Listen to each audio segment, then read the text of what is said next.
जी बताइए, क्या कुछ इकदाम जो सिचुएशन देखिए, जिस तरीके से बर्फ़ नहीं हुई है इस साल और जिस तरीके से खुश्क साली हो रही है, उस हिसाब से लग रहा है कि ये साल बड़ी दिक्कतों का साल हो सकता है। अगर अल्लाह ताला ने सुना और कुछ बारिशें हुई और कुछ अगले कुछ दिनों में, तो थोड़े फ़र्क तो पड़ सकती है, लेकिन उसको मद्देनज़र रख के उमर अब्दुल्ला साहब ने खुद इसको ग्रेविटी ऑफ द सिचुएशन को समझ के जिस तरीके से आज ट्वीट किया और कहा कि मैं जल शक्ति ऑफिसर्स के साथ और मिनिस्टर के साथ एक हाई लेवल मीटिंग लूँगा। अब इसमें बहुत सारी चीज़ें हैं, वो तभी पता चलेगा जब वो मीटिंग लेंगे, लेकिन इसमें हमें बहुत सारी चीज़ें हार्वेस्टिंग की देखनी है। हमें देखना है कि हम किस तरीके से पानी को स्टोर कर सकते हैं, या किस तरीके से हम जो वाटर टैंकर्स है इस साल में किस तरीके से उसको कर सकते हैं, वो बहुत ज़रूरी है, उसमें और कोई दो राय नहीं।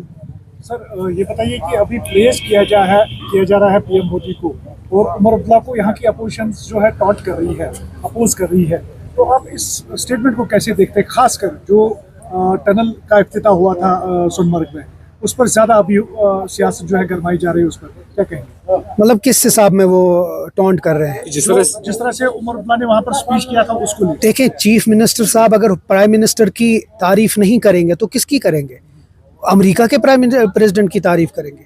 हम चाहते हैं कि एक रिलेशनशिप जो वर्किंग रिलेशनशिप हो। मैं बार बार कहता हूँ, working relationship Jammu and Kashmir और दिल्ली के साथ बहुत ज़रूरी है, क्योंकि यहाँ बहुत सारे मसाइल हैं। अभी आपने खुश्क साली की बात की, उसके ऊपर भी हमें सेंट्रली कुछ इक़दाम चाहिए, उनका सपोर्ट चाहिए। यहाँ का जो वेज बिल है, यहाँ की जो बेरोज़गारी है, यहाँ की जो बाकी चीज़ें हैं, वो सब चीज़ है। मैं बार बार ये कहता हूँ कि दिल्ली के साथ हमारी जो रिलेशनशिप, वर्किंग रिलेशनशिप, वो अच्छी होनी है, लेकिन उसके साथ साथ बीजेपी के साथ नहीं। बीजेपी के जो एजेंडा है, बीजेपी की जो पॉलिसी है, हम उसके खिलाफ है।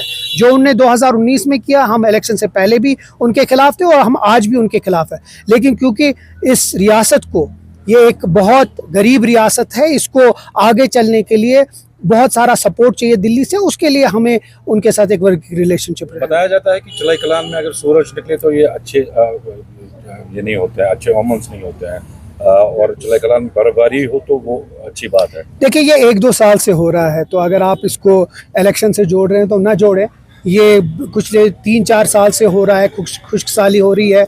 पर हमें इस साल ये एक फ़ायदा है कि एक इलेक्टेड गवर्नमेंट है और वो जानती है, लोगों के साथ जुड़ी है, और वो जानती है कि ये मसला बड़ा बन सकता है।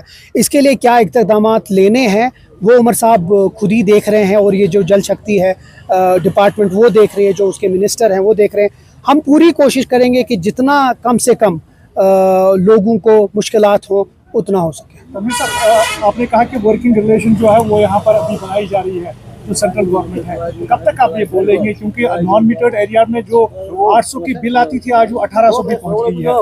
वर्किंग रिलेशंस करते करते कहीं 5 साल में निकल जाए। वर्किंग रिलेशनशिप उसके लिए नहीं हमें करना है। वर्किंग रिलेशनशिप हमें बाकी अगर की अगर बात करेंगे, वो काफी ज्यादा बोलते हैं, चाहे वो आपकी पार्टी हो या वो हो, तो क्या एग्रेशन आपको लगता है वो गलत है? नहीं, बिल्कुल है, उनका हक है वो करना।